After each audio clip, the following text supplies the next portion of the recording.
नमस्कार. आताच 19 जानेवारी 2025ला झालेल्या नवोदय परीक्षेचा रिझल्ट लागलेला आहे 25 मार्चला आणि त्याचे प्रवेश फॉर्म देखील सुटलेले आहे. बऱ्याच जणांना हा प्रश्न पडला आहे की ते फॉर्म कसे भरायचे? तशा सूचना तर त्यांनी दिलेल्या आहेत. तरी पण काही जणांच्या छोट्या-छोट्या समस्या असतील, तर त्याच्यासाठी आज मी हा व्हिडिओ बनवत आहे. बघा, पेज नंबर 1. तर इथे आपल्याला पर्सनल इन्फॉर्मेशन भरायची आहे. डाव्या बाजूला कोपऱ्यामध्ये आपल्या मुलाचा फोटो लावायचा आहे. त्यानंतर कॅन्डिडेट नेम म्हणजे आपल्या मुलाचं नाव, त्याचा आधार नंबर, सेक्स मेल आहे की फिमेल आहे. त्यानंतर कॅटेगरी कोणती येते तुमच्या कास्टची, ती caste, date of birth, father name, mother name असं माहिती फिलअप करायची आहे.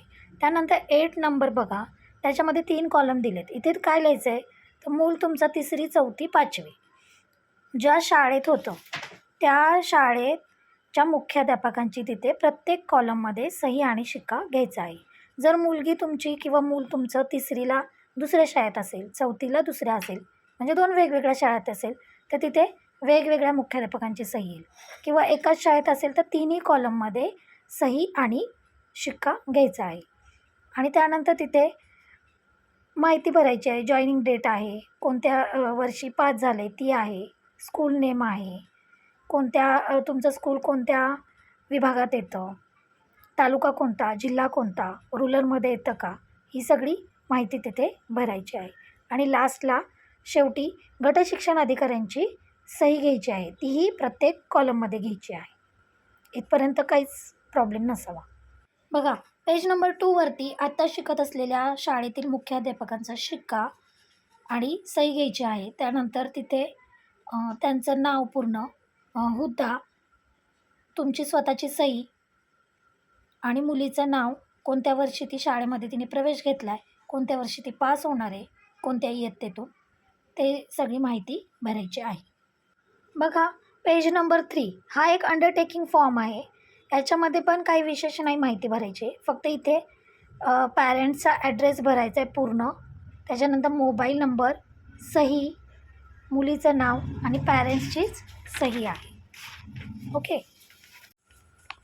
त्यानंतर पेज नंबर 4 हा एक मायग्रेशनचा फॉर्म आहे की तुमचं मूल जर सिलेक्ट झालं 9वी नंतर, काही मुलांना दुसऱ्या राज्यामध्ये पाठवतात. त्यामध्ये जर तुमचं मूल सिलेक्ट झालं तर तिकडे पाठवायला तुमची काही हरकत नाही. यासाठीचा हा फॉर्म आहे. सेम याच्यामध्ये पण पालकांचं नाव, मुलाचं नाव, त्याच्यानंतर खाली ॲड्रेस, मोबाईल नंबर, सही एवढी माहिती भरायची आहे. बघा, पुढचं आहे पेज नंबर 5. हे आहे मेडिकल फिटनेस सर्टिफिकेट.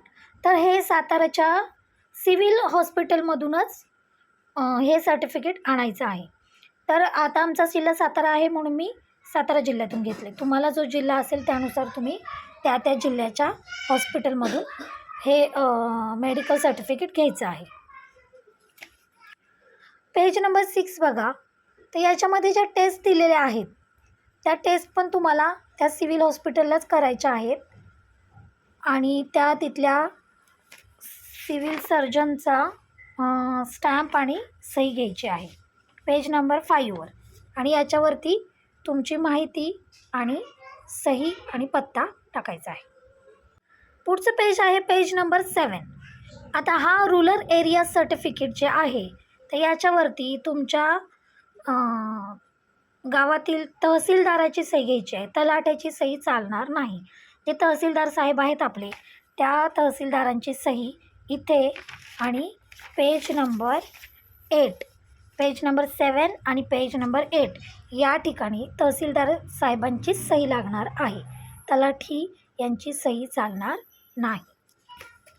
त्यानंतर आहे पेज नंबर 9. याच्यावरती पण आपल्याला आई, वडील आणि मुलगा किंवा मुलगी यांची माहिती म्हणजे नाव, वय, सही ही भरायची आहे. पेज नंबर 10 आहे.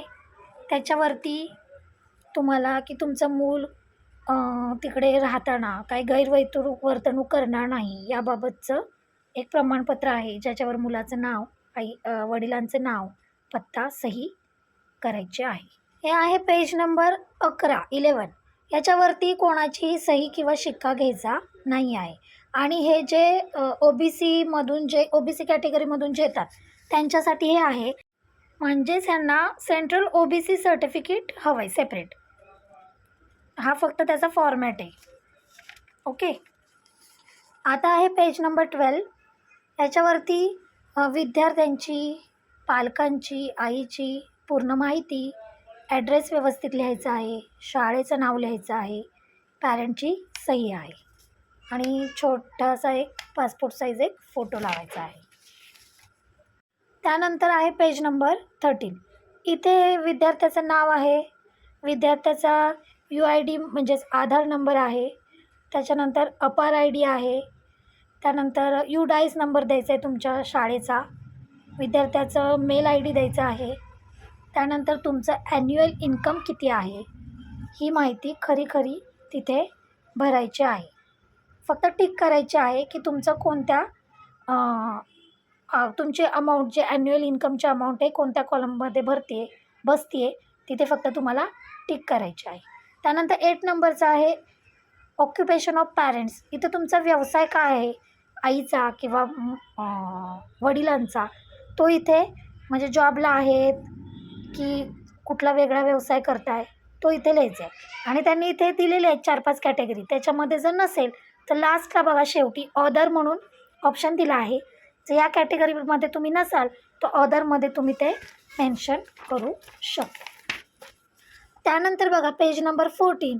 इथे आहे तुमचं एज्युकेशन आई आणि बाबांचं एज्युकेशन इथं लिहायचं आहे, जे काय असेल ते. त्यानंतर तुमच्या फॅमिलीमध्ये मेंबर किती आहेत अशी पर्सनल इन्फॉर्मेशन इथं द्यायची आहे. आणि खाली पॅरेंटची सही देखील दिलेली आहे. अशा प्रकारे काही फारसा अवघड नाही आहे फॉर्म भरायला आणि सूचना देताना पण त्यांनी अतिशय उत्तम सूचना दिलेल्या आहेत. तरी पण काही जर राहिलं असेल तर मी या व्हिडिओमार्फत त्या समस्या सोडवण्याचा प्रयत्न केला आहे. तर छान प्रकारे फॉर्म भरा. जे विद्यार्थी सिलेक्ट झाले आहेत नवोदय विद्यालयामध्ये त्यांना खूप साऱ्या शुभेच्छा.